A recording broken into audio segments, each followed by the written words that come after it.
Oui, allô, bonjour à tous, bienvenue dans cette nouvelle vidéo. Nous allons voir aujourd'hui ce qu'est Visual Studio Code et comment l'installer sur un PC Windows. Ici, nous sommes dans Google, je tape VS Code.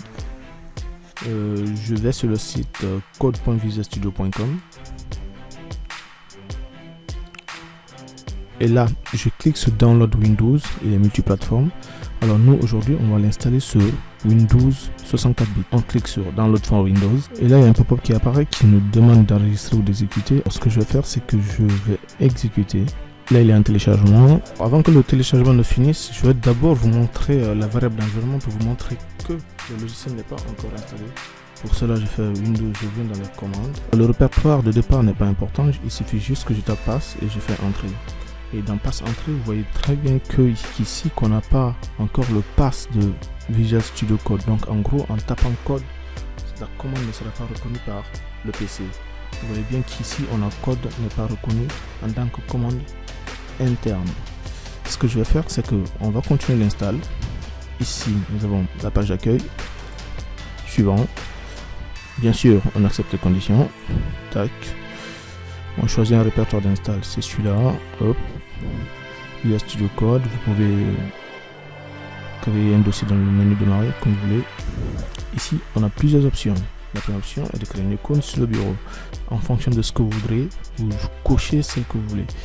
Ici, je vais revenir sur cette partie où il faut ajouter ou pas dans le pass. C'est justement ce que je vous montrais là tout à l'heure, où on a vu que VS Code n'était pas du tout dans le pass au départ. Et là, en cochant celui-là, on verra bien que Visual Studio Code sera présent dans le pass et on pourra le lancer à partir de la console. Suivant, voilà les opérations qu'on a faites, le répertoire d'install, dans le menu démarrer et puis la tâche supplémentaire. Et je fais installer.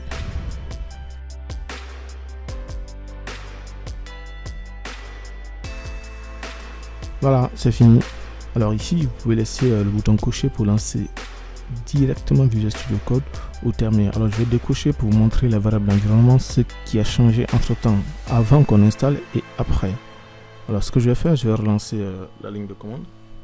Windows démarrer, CMD, je tape entrée. Voilà, ce que l'on va faire, on va taper le pass. Hop. Et là, vous remarquez bien que le pass d'installation de Visual Studio Code vient juste de se rajouter à l'ensemble des passes. C'est pour lancer VS Code dans le CMD, il suffit juste de taper code et entrer. Code est aujourd'hui reconnu dans Windows parce qu'il a été justement rajouté au pass. Et là, il est en train de se préparer. Et voilà, VS Code est lancé. C'est un éditeur qui est assez sympa. Il est multiplateforme, compatible Windows, macOS et sous Linux. Ensuite, il y a plusieurs extensions pour la plupart des langages tels que le JavaScript, le TypeScript, le Python, le C, le C++. Et ici, elle se présente, il est assez simple et assez intuitif. Et comme vous pouvez le voir là, on a la partie fichier ici où on aura tous nos fichiers sur lesquels on est en train de travailler. Ici, on a la partie recherche. Dans cette partie recherche, c'est si on veut chercher en fait n'importe quoi dans tous les fichiers qu'on a dans notre projet. Et ici, on a le suivi des fichiers pendant l'évolution du fichier. C'est pour utiliser Git, c'est pour le source control. D'ailleurs, je ferai une vidéo sur ça. Ici, c'est pour débugger. Si vous avez un problème sur votre code, vous débuguez votre code. Et là, c'est pour les extensions, ce dont je vous parlais tout à l'heure. Alors, pour les extensions, par exemple, si on veut une extension pour développer du C et du C++, il suffit juste d'installer par exemple celui-là, qui est l'extension du C et C++. Il suffit d'installer et de redémarrer et l'extension se lance. Pour revenir là, ce qu'on va faire, c'est qu'on va créer un nouveau répertoire, par exemple pour... Alors, ce que je vais faire, je reviens dans VS Code et j'essaie d'ouvrir le folder que je viens de créer dans VS Code. En faisant ça, et c'est open, et là, on a notre répertoire web. Et je fais sélectionner. Voilà, le répertoire c'est ouvert, il ne reste plus qu'à créer les fichiers dont on a besoin pour notre projet. Là par exemple, je crée un nouveau fichier que je vais nommer par exemple index pour faire un peu de HTML.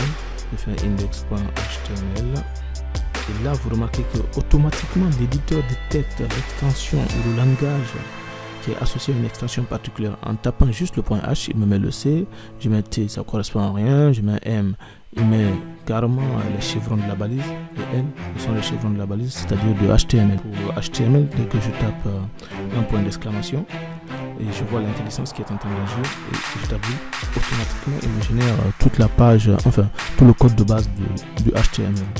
Il ne reste plus qu'à commencer à coder, de mettre ici bonjour par exemple, je fais bonjour et je fais enregistrer, ou d'installer un serveur live qui permet d'avoir directement les résultats de ce que vous codez en même temps en parallèle avec dans votre navigateur. Voilà les gars, ceci marque la fin de la présentation de l'installation de l'éditeur VS Code de Microsoft. Il est assez intuitif, je vous encourage beaucoup à l'installer. Et je fais une série de vidéos sur l'éditeur en question, sur comment utiliser Git là-dessus, sur comment utiliser les lignes de commande, comment ouvrir Bash là-dessus. Et à très bientôt. Merci.